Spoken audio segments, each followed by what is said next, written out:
Hello guys! In this video here I'd just like to talk a bit about some workshops that I've been attending the past month, and just talk a bit about the value of learning something new.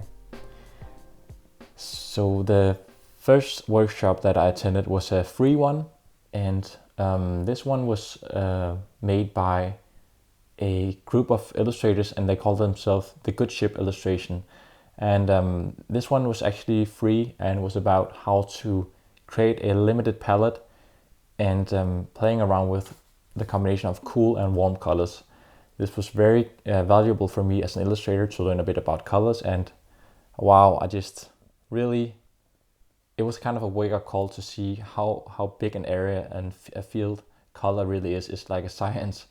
So yes, definitely a thing that I took with me, and I'll be thinking more about colors and observing my surroundings and looking for colors in children's books to learn something more to my own practice. I highly recommend it. I've recommended before, but I'll make sure to leave a link below to the tutorial.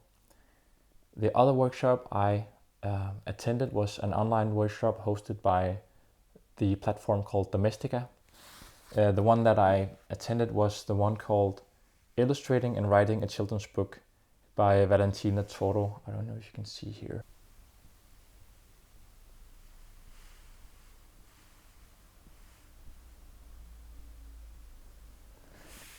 And as you can tell, it's $15. And in the beginning I thought like, why should I pay for it? I'm already an illustrator. But wow, it was just great. And after having attended the workshop, it was just much more value for the money than what I thought. I don't know why I was so skeptical. That's how it is sometimes. But I think that it was so interesting to see this workshop because, first of all, she went into depth with how she became a children's book illustrator. And she goes into a bit of history about children's book illustrations, which was very interesting. And then she starts talking about her style and her medium, which is pencils and color pencils. I learned a lot about graphite that I didn't know before, about the difference between H and B pencils, for instance. Very nerdy, but interesting. And then two things that I really want to take with me as an illustrator for children's book is that she tells you how to go about choosing and which key illustration you should do when you send in a children's book to a publisher.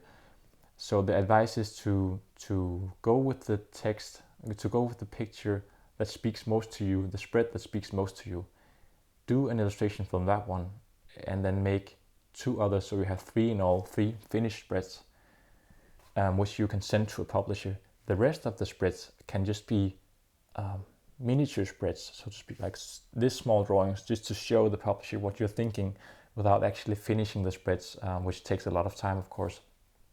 So this was really valuable and very inspirational, just seeing her work and seeing how patient she is. And she has like, and even though Valentina here, as you can tell from the picture, doesn't have kind of 4 arms, she just draws amazingly, and she has that passion for children's book, even though she has this handicap. And that was also very moving to see that her love for children's book is so strong that she's unstoppable.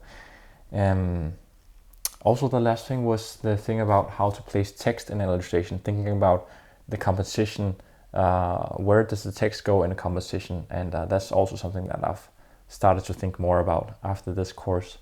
So go check out Domestika's courses, spend some money on it because it's really valuable. And yeah. The last workshop I went to was just last week, and this was a physical one at a drawing school. You know, I'm a drawing teacher here in Copenhagen, but this was at another drawing school where they had a workshop hosted by a very talented student of another drawing academy in Denmark. And this workshop focused on long studies and was much about composition and much about how to use a pencil to create shade. So a lot of cross-hatching, and this is something that I have been keen to go more into, because this is an area that is still kind of a mystery to me. So it was very good, and looking at the drawings here, you see that we started working with still lifes of some geometrical shapes. And already here I could tell that I had some things that I had to work with composition, and also to get back to really seeing what I was drawing. So the cube, for instance, was really a weird proportions. This wasn't how it actually looked like. So a wake-up call again to get back into drawing and to draw what I really see. The next day we then, or actually the same day, we then started to draw a life model, a croquis model. And this was a long study that we began because we were going to work on it the next day. So first here, it was all about blocking in the figure, which is actually really difficult, and getting the gesture. And as you will see in the next working process for the next day, I had some adjustments to do. But the next day we then delved a bit into the pelvis and the rib cage of the skeleton. And again, a wake-up call to just get back to seeing and get back to simplifying things, and getting back to the really true understanding of how a pelvis and a ribcage works. And just like colors, this is also science, and very helpful when I have to draw human beings. I can simplify the ribcage and pelvis and get a better understanding of weight, how people are standing, and how it can look more realistic. And then from there I can stylize things if it's a children's book. We ended up the day with finishing our long studies of the human figure, of the croquis model. And this is where I could feel I was starting to warm up really and get back to cross-hatching. So I've never done a drawing before that was this explicit in the cross-hatching and so in depth going. As you can see, I've been over the surfaces with my pencil. And the thing I love about these long studies is all the little notes and all the little pencil marks that the sketches that are part of the process, and shows what you are learning, and is a part of the drawing really. It's not just the figure, it's also the whole thinking process that goes into. And one of the instructors said to me that with a pencil you are showing what you're thinking, and I really like that quote. I think that's very deep, and this is essentially what you do. You're not trying to do something perfect, you're trying to really understand the shape and to show that shape, actually many shapes on top of each other. And I just love this sketchy feel of it, to show all the lines that you've been working on and erasing. And so the proportions really was worked over, and I learned that I'm not as good at seeing as I thought. So this was a wake-up call to get back into drawing from observation. And I'm looking forward to do a lot of more cross-hatching. I just, when I came home from the workshop, I just felt like drawing all sorts of things around me, just going over the planes with my pencil. So very, very inspirational workshop.